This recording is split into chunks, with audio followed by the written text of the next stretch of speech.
ezali mon histoire. Histoire ya mwana moko abotami na pauvreté. Kasi azalaki na rêve moko monene na motema. Bato balobaki, yo kokoma nani? Balobaki, famille na bino ezali pauvre okoki te. Me nga nalobaki, Nzambe nde ayebi esika nazali kokende. Aujourd'hui, nyonso oyo nazali koyemba ezali témoignage ya bomoi na ngai, mon histoire. Nabotami na ndako oyo mbongo ezalaki moke. Mama azalaki kobunda mpona koluka mwa eloko ya kolia. Tata mpe azalaki kosala na makasi, kasi bomoi ezalaki lokola montagne ya mpasi. Tosalaki banui na mitungisi, tosalaki bajour na barevo ezalaki mosika.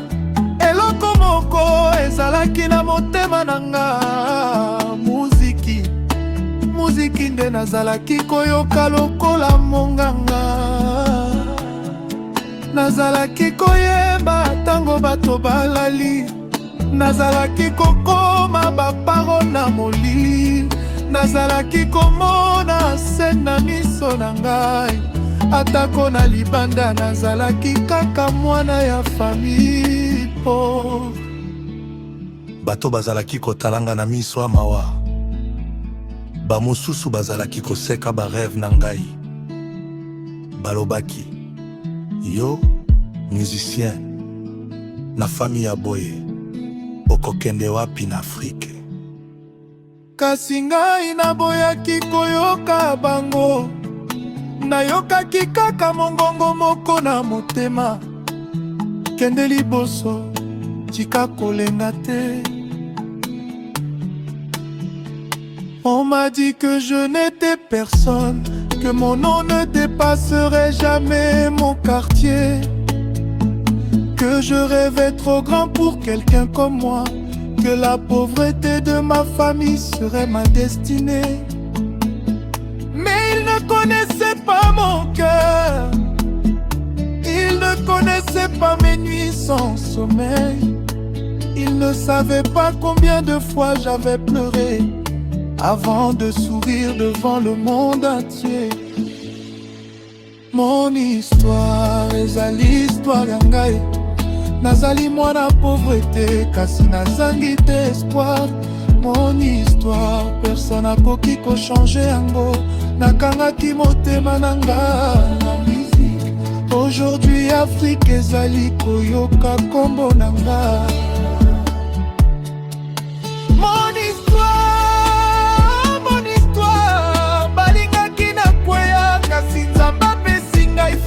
Balingaki na longa te, kasi bolingwa musique epesinga courage. Naboyi ko décourager, naboyi ko banga. Soki on pe ozali na rêve, kende liboso. Ne baisse jamais les bras, parce que ton origine ne décide pas de ton avenir. J'ai commencé avec presque rien. Pas de grands moyens, pas de grandes relations. Seulement une voix, quelques rêves, et cette passion qui brûlait dans mon cœur. On me disait, tu ne réussiras jamais dans la musique africaine. Regarde ta famille, regarde d'où tu viens. Tu veux devenir célèbre avec quoi? Chaque parole faisait mal, mais chaque blessure devenait une motivation. Quand il me fermait une porte, je cherchais une autre entrée. J'ai travaillé dans l'ombre pendant qu'il parlait de moi à la lumière. J'ai répété quand personne ne croyait en moi. J'ai continué quand personne ne m'applaudissait. J'ai connu les refus, j'ai connu les moqueries, j'ai connu les nuits où je me demandais: est-ce que mon rêve va vraiment devenir réalité? Puis j'ai regardé le ciel et j'ai dit: je vais continuer. Parce que je savais une chose, un rêve abandonné meurt, mais un rêve qu'on nourrit chaque jour peut un jour devenir une réalité. Bato mosusu balobaki nga nazali moto pamba, mpona ndenge nabotami na famille pauvre. Balobaki Afrique ekoyeba yo te, musike ekopesa yo nini. Kasi bazalaki koyeba te ete moto yazali na mpasi, akoki kobimisa makasi oyo moto ya confort ayebi te. Nazalaki na nzala, kasi nazalaki na rêve. Nazalaki na pasi, kasi nazalaki na espoir. Nazalaki na ba problème, kasi motema na ngai ezalaki kaka oloba kende, mwana kende. Nabotamaki pauvre, kasi pauvreté ezalaki identité na nga te. Nabotamaki na esika yo bato bazalaki komona lokola esika suka, kasi ngai namonaki yango lokola point de départ. Aujourd'hui ba chanson na ngai ezali koleka frontière, bavoi na ngai ezali kokoma na bapei ndenge na ndenge. Bato oyo bazalaki koseka ngai lelo bazali koyoka kombo na ngai.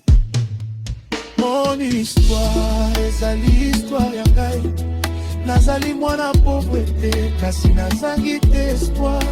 Mon histoire personne akoki kochange yango, nakangaki motema na ngai musique. Aujourd'hui Afrique ezali koyoka kombo na ngai. Mon histoire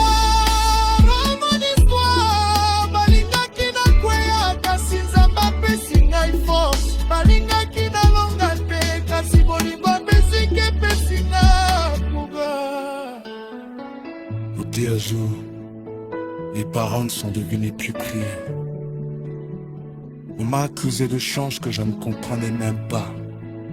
On l'a raconté que j'allais en enfer, que j'avais fait des choses terribles pour réussir. On disait même, il n'aura jamais d'enfant. Pour avoir le succès, il aurait accepté un sacrifice.